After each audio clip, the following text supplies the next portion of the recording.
Finder windows are essentially a point of departure. So in this video, we'll talk about opening those windows up to a location that works best for you. From that point of departure and into the trenches, desktops can get messy, so we'll take that on as well. We'll also start in on setting Finder window view options. Let's begin all of that by opening the General tab of the Finder Preferences panel to review these shortcut toggle switches.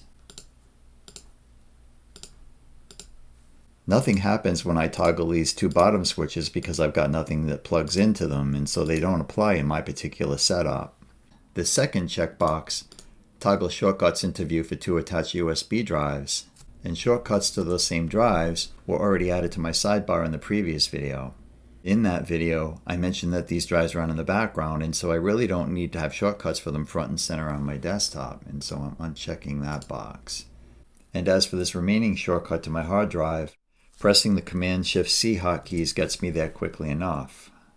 I prefer to keep my desktop clear, so these checkboxes don't really apply to my particular workflow, but they certainly may apply to yours.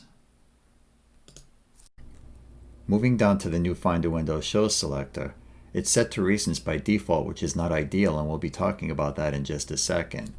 But first, let's talk about a notable Finder window behavior.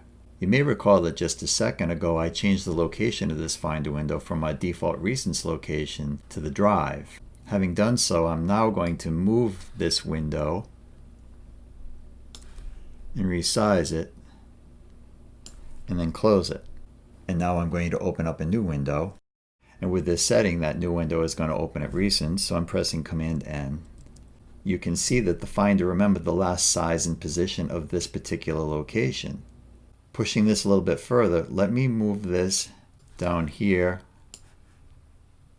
close it, press Command-N again, reopen it, and again you see that the Finder remembered this window's last state. So let's repopulate this window. I'm going to press Command-Shift-H to go to my home directory. I'm going to close that window, and I'm going to press Command-N, which will bring us here again. So the Finder remembers that recents opened here. So if I close this window and press Command-Shift-H again, the Finder is going to remember this location for the home directory as well.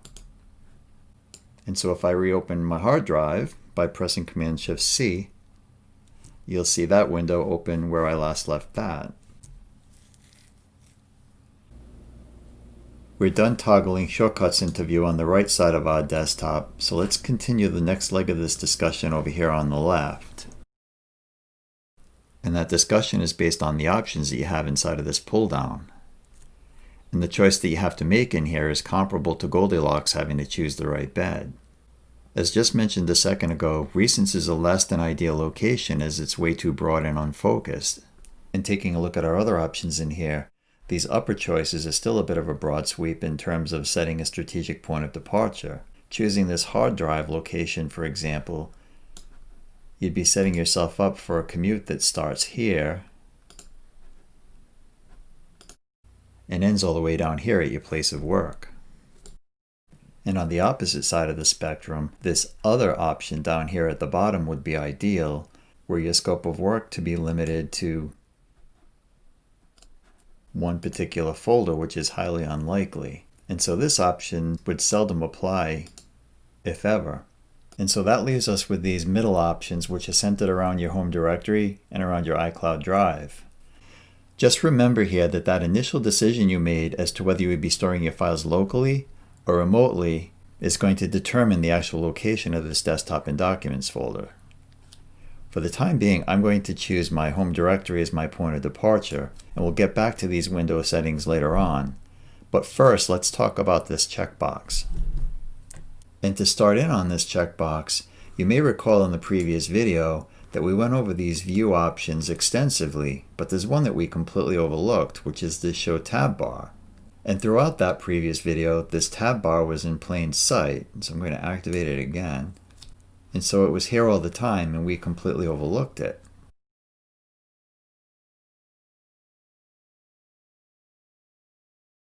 And there's quite a bit to talk about here, so let's start down at the end with this plus symbol. And were you to click that plus symbol, you're correct to assume that you would be, in fact, creating a new tab. So I'm going to change the locations inside of these different tabs going to the Go menu. I'm slacking on my hotkeys. Okay. And as I am slacking on my hotkeys, there's one that I wouldn't recommend using anyway, and that is these here to cycle through your tabs. They're kind of pointless because it's easy enough to just click on the tabs. And there's another one in here that I wouldn't use either, and that's if I were to highlight a particular window that I wanted pulled out of this tab bank. I would select it, come here, and select Move Tab to New Window. Now that's a bit of effort to do all of that and come up here. Rather than just you highlight it, you can just press and drag the thing out. And now to get these back in, there's two different ways if you want to bring them in one by one. And this is a little bit fiddly. Might take me a couple of passes, but you would drag it. Oh, it worked that time. You would drag it, the tab, and just bring it into the tab bank and let go, and you can bring that in. Another way is to use this window pull-down selection, Merge All Windows. To use this selection, you have to have a window selected. If you don't have a window selected, then that option is going to be dimmed out. And another thing to bear in mind when you do merge all windows is that this applies to all windows on all desktops. So as I double tap and invoke Mission Control, you can see that I have a couple of windows on other desktops. So let's swipe to those.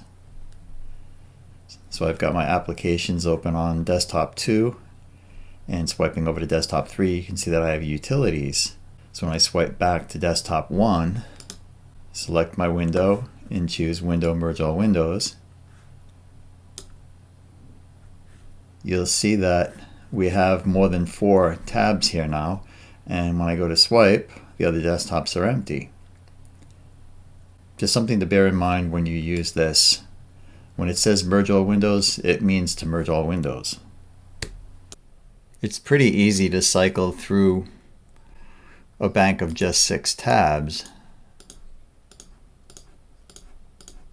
either by clicking them or coming up to the window pull down, and you can grab them all here pretty quickly.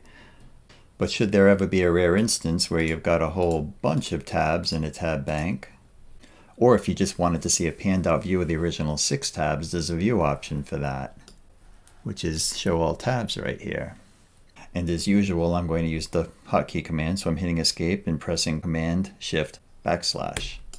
And before I do use that hotkey, let's bring this window up in size so we can see what happens here a little bit better.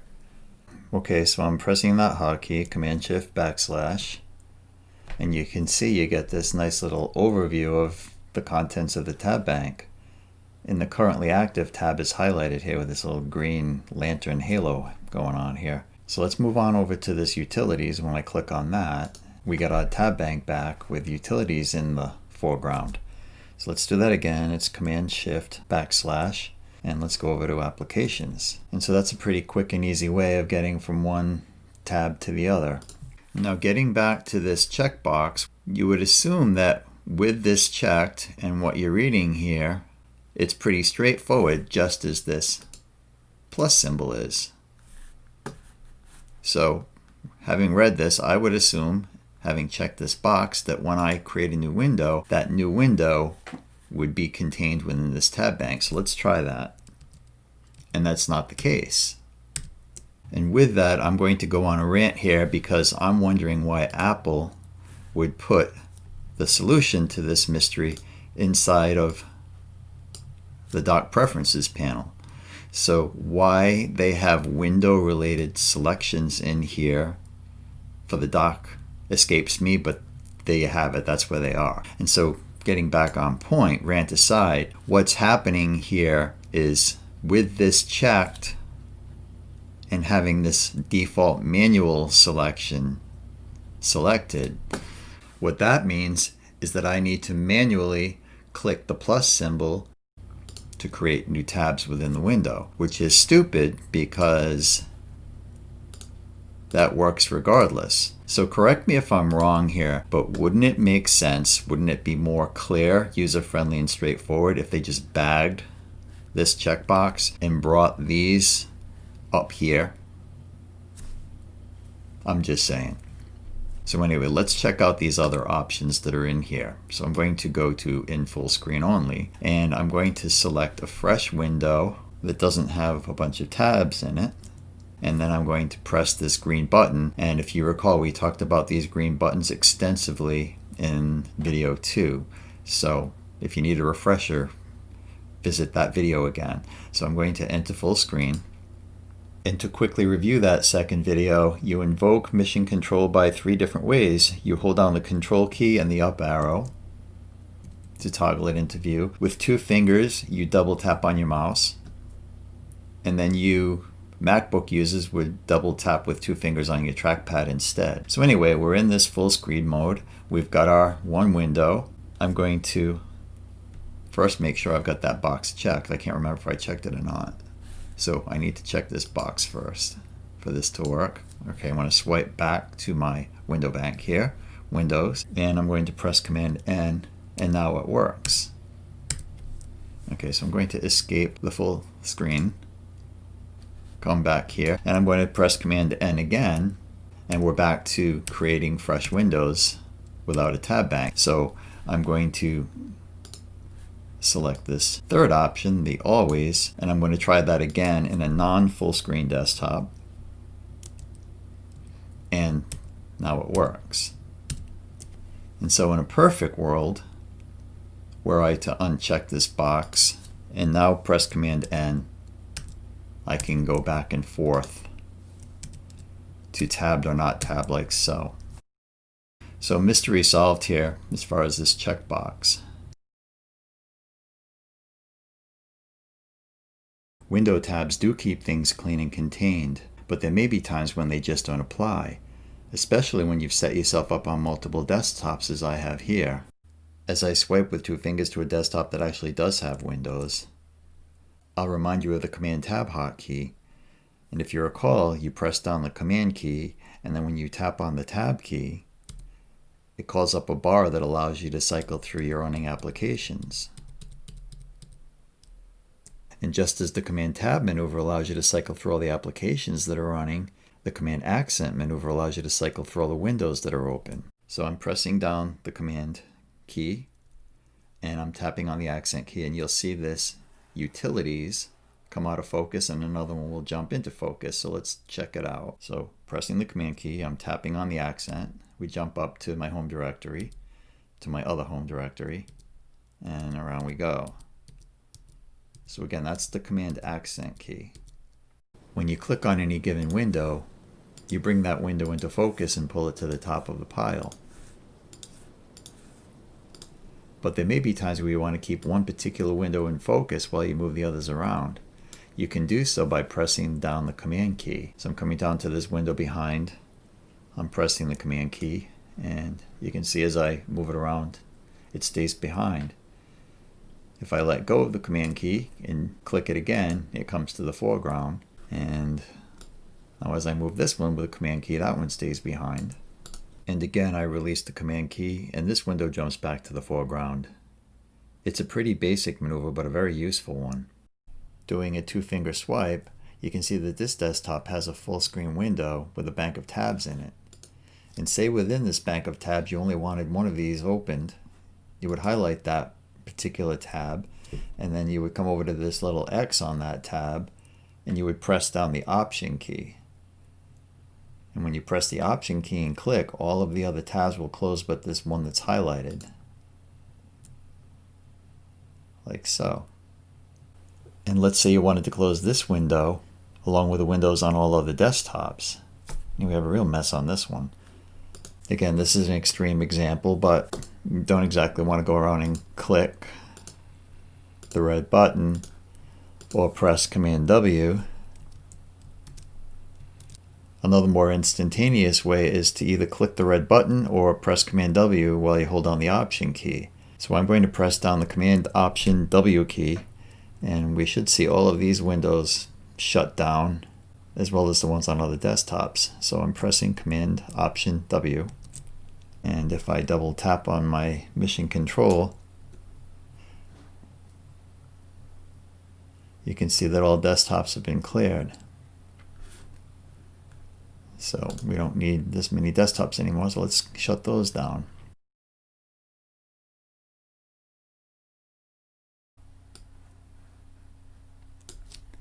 Having discussed this checkbox at length, let's get back to the point of departure that you need to choose for your newly opened windows. I'll be setting mine to documents in the next video, but here I'll open one of each so we can talk about view options. And as I open them, they'll line up in a nice orderly manner per that finder window behavior we just discussed a moment ago. So with my home directory as the first selection, I'm pressing Command N. Coming down to desktop, Command N. Documents, Command N. And then finally iCloud, Command N. And now let's assign one of the 4 view options to one of the 4 windows. So my home directory, I'm going to select icon view. And again, icon view can be selected by way of pressing the Command 1 key. Desktop, we're going to keep it list view, but again, you can set list view by either clicking the button or pressing Command 2. The documents, we're going to set to columns view, which is pressing this button or pressing Command 3. And then finally, gallery can be set by either pressing this 4th button or pressing Command 4.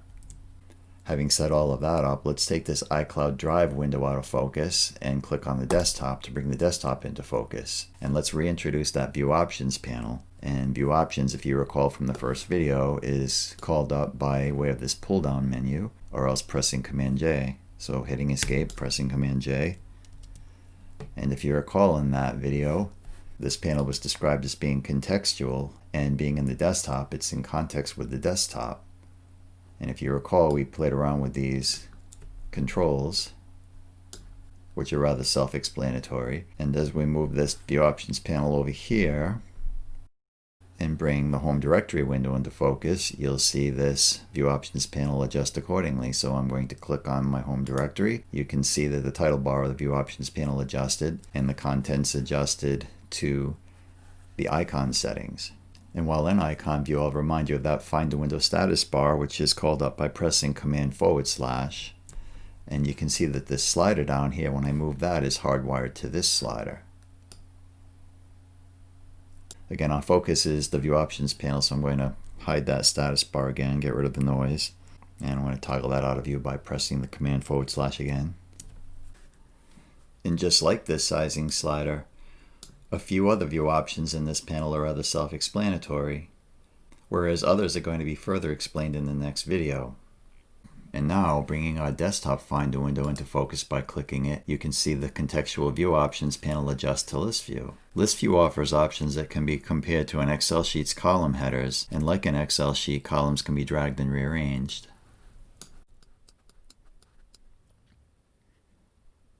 You pick and choose the column heads that you want by checking or unchecking these boxes. The window's a little too small to see all of them, but that's how you do it. Another way is to right-click on the column row itself. And you can see here you've got the identical selections as over here. And just like an Excel spreadsheet, you can sort the contents of your sheet, or window in this case, by clicking those column heads. You'll be hearing this again in the next video, but these column sort options are identical to the sort options found here in the View pull-down menu. They're just a bit easier to get to over here in List View. And now bringing our View Options panel down to the next 2 windows, I'm going to click on the Documents Finder window and bring that into focus. And having done so, you can see that the View Options panel adjusted as expected. And columns view is pretty much a what you see is what you get sort of a view, and so you don't have too many things to choose from in here. And if you recall in the previous video when I pinned these folder shortcuts to the Find a Window toolbar, columns is the ideal way to preview the nesting of your folders and subfolders. It's also the ideal way to move your files out of one folder and into another. And now clicking the iCloud Finder window to bring it into focus, we see that gallery view options are rather sparse as well, as the functionality of this view is rather straightforward. And aptly named the gallery view, it's ideal for previewing images. In the next video, we'll go over a few hotkeys that optimize your gallery browsing experience.